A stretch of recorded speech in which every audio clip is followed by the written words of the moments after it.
ഒരുത്തൻ ജിമ്മിലൊക്കെ പോയി മുട്ട പുഴുങ്ങാൻ പറഞ്ഞിട്ടുണ്ട്. എടാ എണ്ണീടാ അങ്ങോട്ട്.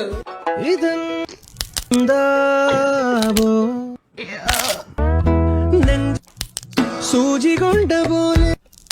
അയ്യോ സത്യം അവൻ എന്തോ എടുക്കുവോ? അവനെ കാണുന്നില്ലല്ലോ.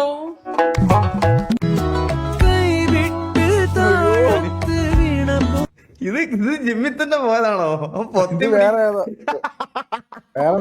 ഇതിൽ തന്നെ ഫീസ് അടച്ചില്ല 2 മാസത്തെ. ജിമ്മിൽ തന്നെ വേറെ 2 മാസം ഫീസ് അടച്ചില്ല. കാവടി തുള്ളി പോയാ കവളമടല് വീണ അവസ്ഥയായി. എന്താ താഴെ വീണ് കിടക്കുന്ന ഗ്ലാസ് ഇങ്ങെടുക്ക്. പുതിയത് പറയല്ലേ. കഷ്ടം. താഴെ വീണൊന്നും ഉടയാതെ നോക്കണേ. അല്ല ഇനി എന്തോ ഉടയാന്. എങ്ങനെ നടന്നേ ഒരു ചെറുക്കനാതെ. നീ ജിമ്മിൽ പോകുന്ന വഴി വല്ലോടെ എത്തി നോക്കിയോ?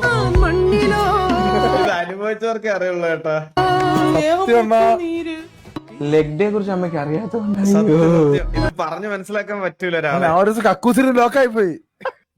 അച്ഛൻ വന്ന് കഥ കൊട്ടി പൊളിച്ചാണ് വിളിയെടുത്ത.